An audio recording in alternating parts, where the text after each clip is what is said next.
You're watching a lesson on implementing DHCP. Now, before we go in and learn all about how DHCP works and how to implement it in Windows Server 2012, let's first talk about what exactly DHCP is and why we need it. So the first thing I want to tell you is those letters, DHCP.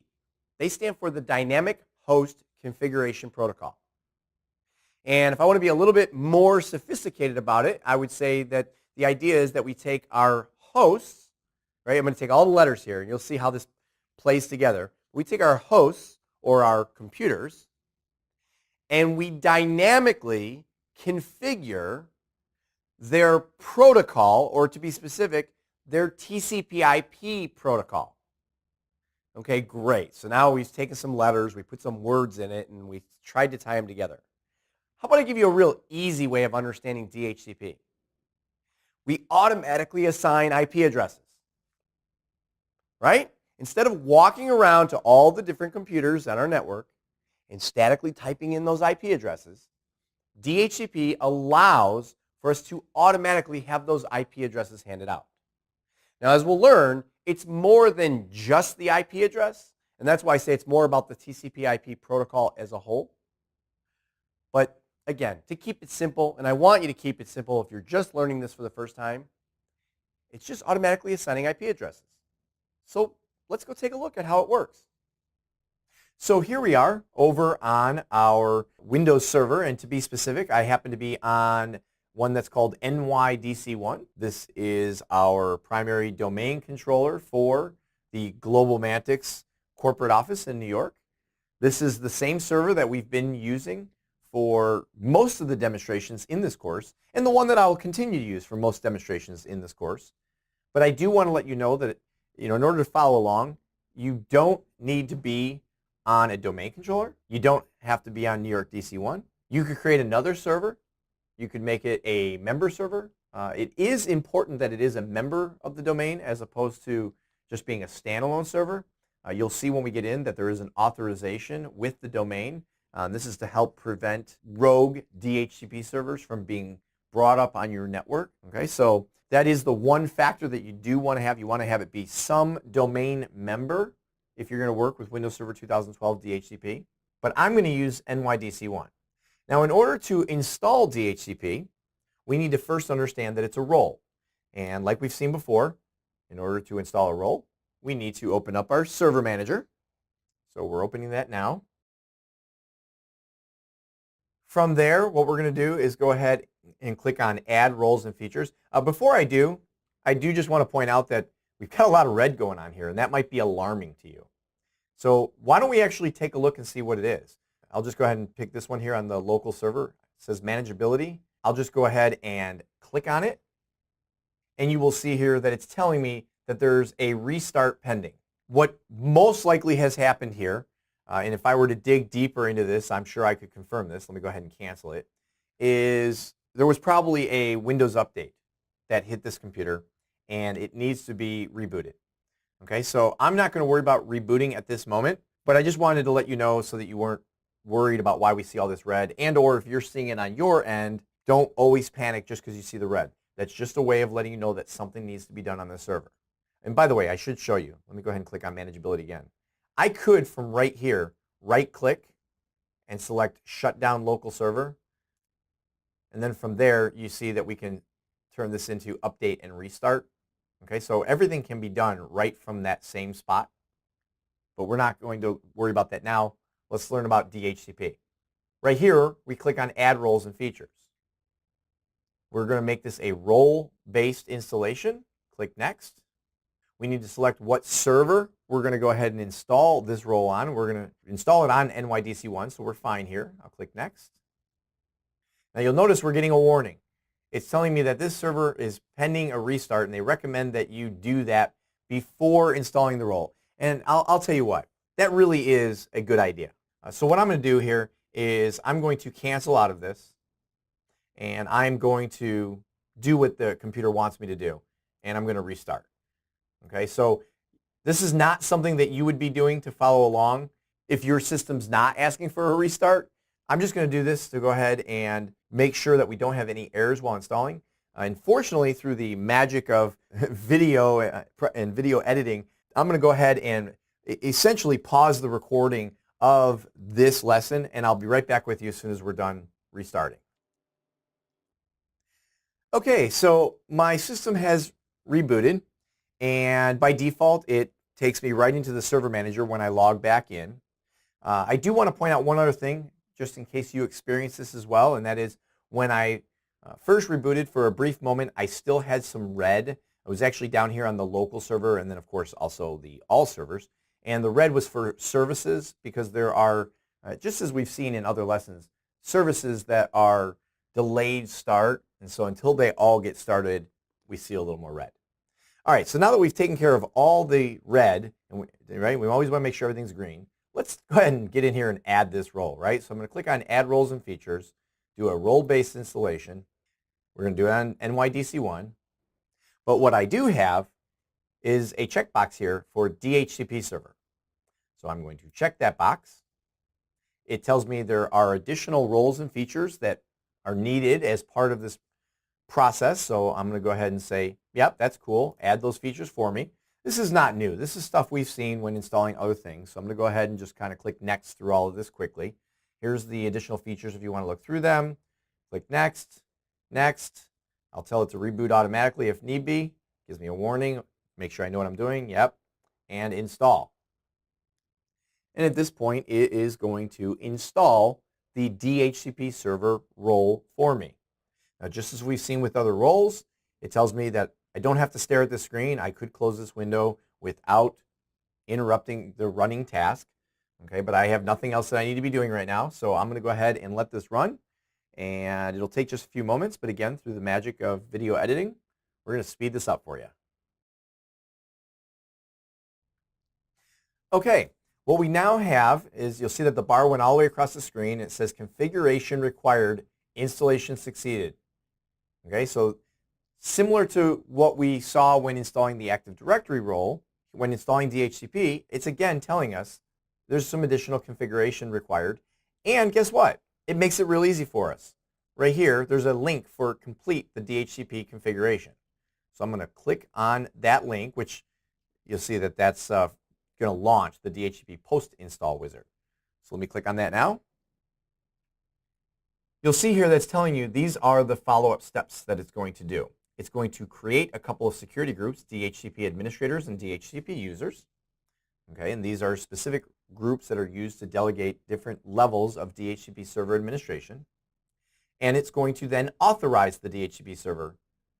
And you'll see here it says if domain joined. And that's the significant part that I was talking about where you need to be part of the domain. So if I click on Next, it's going to go ahead and it's going to create the groups. It doesn't need to ask me anything to create those two groups. But it does need to ask me about authorizing DHCP in Active Directory domain services. The point behind this is if you have a Windows Server 2012 DHCP server and it is not authorized in Active Directory domain services, it will not perform its DHCP functions. Okay, so this is a way of preventing rogue DHCP servers. And the way these rogue DHCP servers will get out there is that junior level administrators, so somebody who might have local administrator privileges on a server, will think that they need a DHCP server when maybe another one has already been implemented, and then you have conflicts and you have problems. So in order to authorize in Active Directory domain services, you must be an enterprise administrator in the forest. All right, so you have to be somebody with enterprise administrator credentials. So we could go ahead and use the Global Mantics Administrator, right? This is the all-powerful administrator in our domain and also in our forest. If this account, which is who I happen to be logged in as, if I was logged in as an account that did not have these credentials, I could use alternate credentials. Or if I wanted to continue setting up DHCP, but I don't have the credentials to authorize, I could skip this process and come back to it later. So we are going to go ahead and authorize using the Global Mantics Administrator. And I'm going to go ahead and click Commit. And now it's telling you that it's creating the security groups. Done. Authorize the DHCP server. Done. Close out of this wizard. We come back to here, and we're done. So I'm going to go ahead and close this window. And you'll notice that I now have a window here for DHCP, right? Because that's now another role that I have on the server.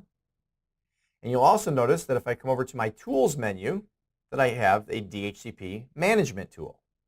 So let's go into that tool, right? If we're going to manage DHCP, well, let's go in there. Blow this up so we can see it. I'm going to pull this bar over a little bit here. Kind of hard to grab. There we go. Pull it over so that we can see that we are managing nydc1.globalmantics.local. And you'll see here that we have the ability to work with IPv4 and IPv6. So I'm going to use IPv4 here to explain how to set up a DHCP lease, okay, how to manage these IP addresses out in your network. And I will tell you that this is more typically used in an IPv4 environment because the IPv6 environment is more dynamic by default to begin with. So if I expand IPv4, you'll see there's not a whole lot here. I've got some server options, which I will come back to once we've learned about options in a lease in the first place. There's also some policies and filters, which we're really not going to get into here. It's kind of outside the scope of what we're trying to accomplish here. So let me start off with just creating the lease, right? We need to create something to put in here. So I'm going to right-click on IPv4 and create what's called a new scope. And I know I just said lease. I always get lease stuck in my head because that's what we're doing. We're giving out leases of these IP addresses. But in order to have those IP addresses, in order to have that pool, you remember I mentioned earlier there's a pool of IP addresses? That's called a scope. Okay, so we're going to go ahead and create that scope. And you get the new scope wizard. Click next. Give the scope a name. So we could just call this demo scope, right? We're just creating a demonstration scope here. I'll click next. And by the way, when it comes to naming your scopes, if you're going to have multiple scopes for different networks and things like that, you want to give it an appropriate name so you understand what the purpose of that scope is. Here is where we get to put the actual range of IP addresses that are going to be in the pool. Now, since I know that the network that I'm working on is the 192.168.10 network, and I know that I am using, and I'm going to talk about a couple different ways to do this, but I know that I'm using all of the IP addresses 200 and above for my static IP addresses on our servers, right? This server itself has an IP address of 192.168.10.201, okay? So we don't want to include those IP addresses in our scope. What I might want to do is I might want to say, let's use 192.168.10, and let's go back to the beginning, and for our clients, we're going to say .1 and do it through 99. Okay, maybe we'll take everything below 100 and we'll say that's for our clients.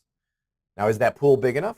Well, how many clients do I have? Right? Maybe I have more clients than 100, so then maybe I would have to say all the way from 1 to 199. That's a choice that you need to make based upon how many clients you have on your network.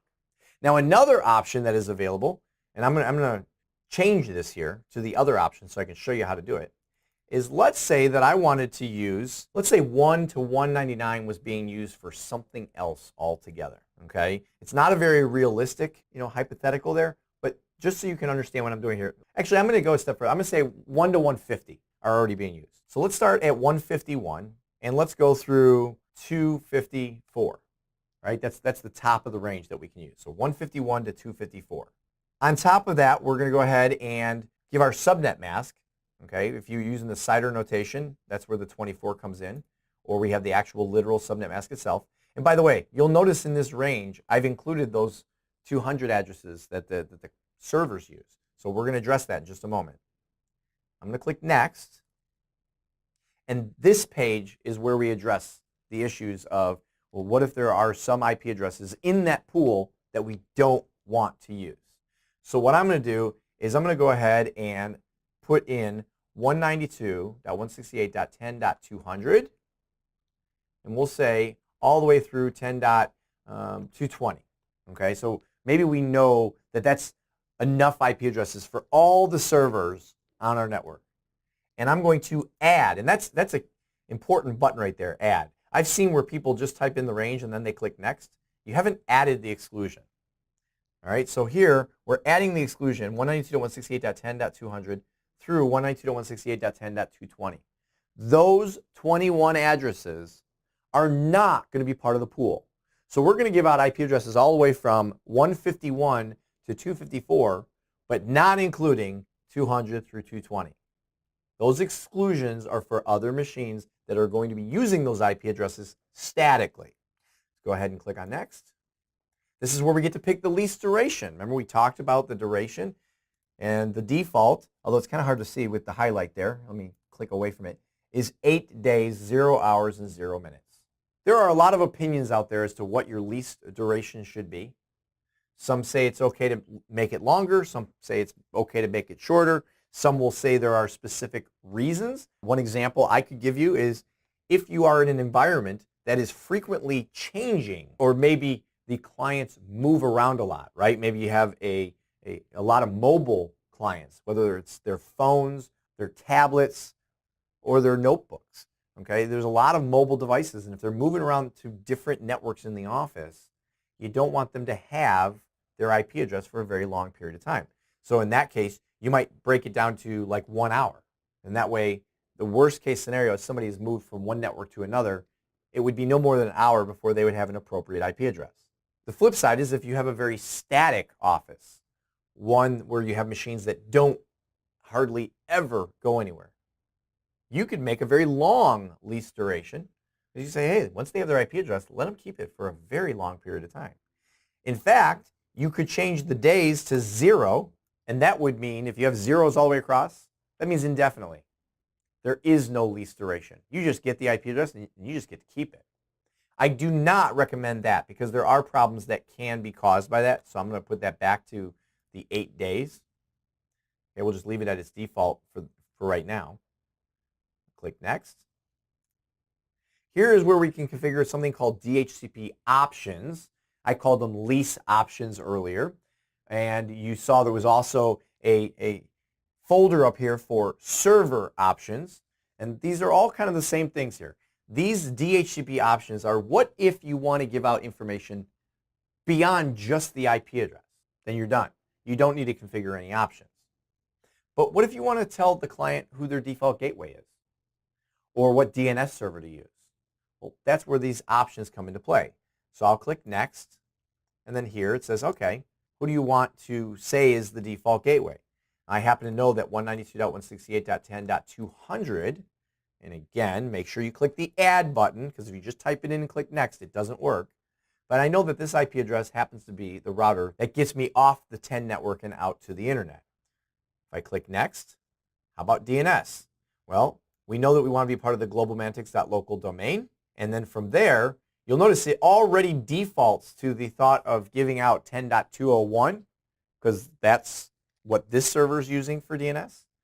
If there was another DNS server, which we do actually have 2 DNS servers on this network, so I'm going to put in 10.202 and add that. You'll see here that it goes through and validates that that DNS server service is running on that particular server, and it succeeded, and then added it.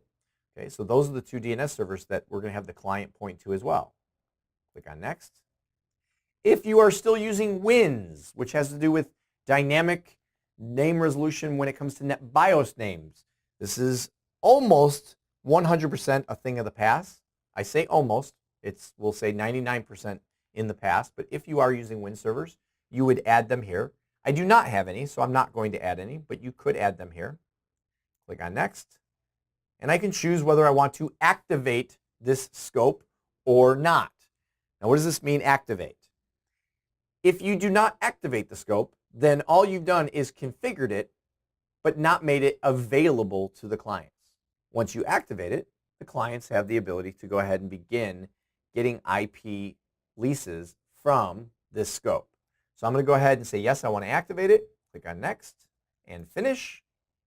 And you'll notice that I now have a scope under IPv4. If I expand that scope, okay, and actually let me pull this out just a little bit more so we can see it. You'll see it's called the demo scope. If I click on address pool, I'm giving out 192.168.10.151 through 254, excluding 200 through 220.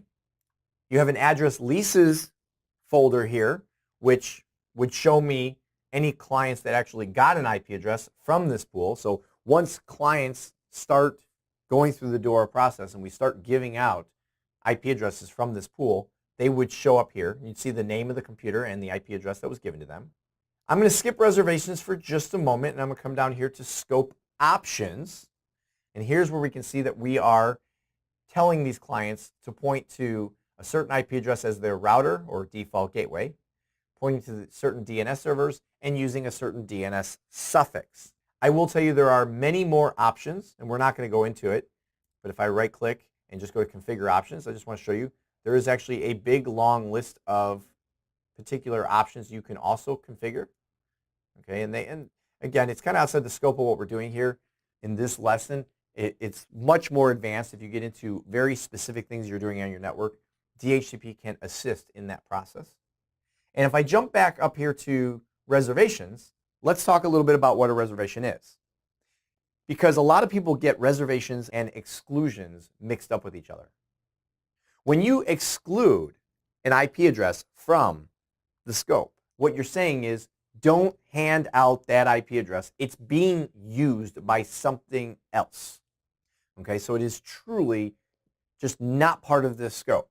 What a reservation is where you're going to take an IP address from your scope and you're going to say, I want to reserve this IP address specifically for this one client and give it to them every time.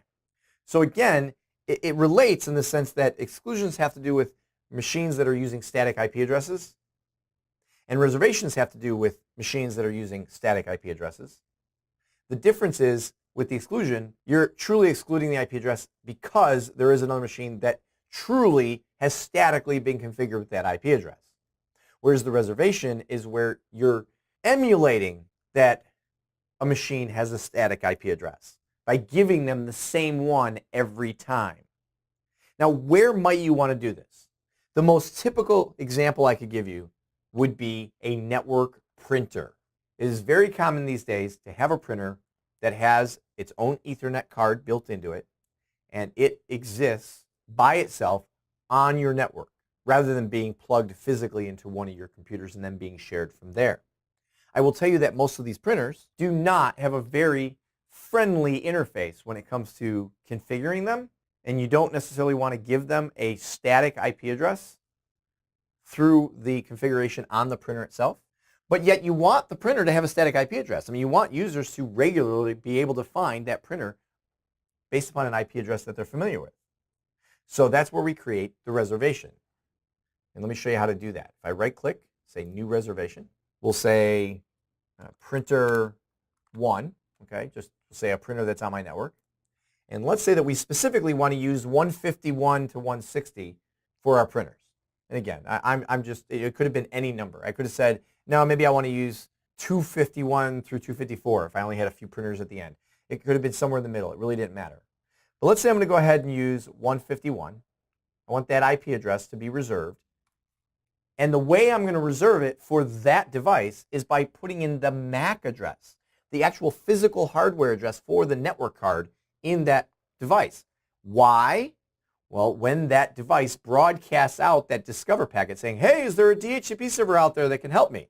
This DHCP server will see the MAC address. There's no IP address necessarily tied to it because that's what it's trying to do, right? It's trying to get an IP address. But it'll have a MAC address. You look at that MAC address, you say it matches the MAC address here, and you go ahead and make the reservation.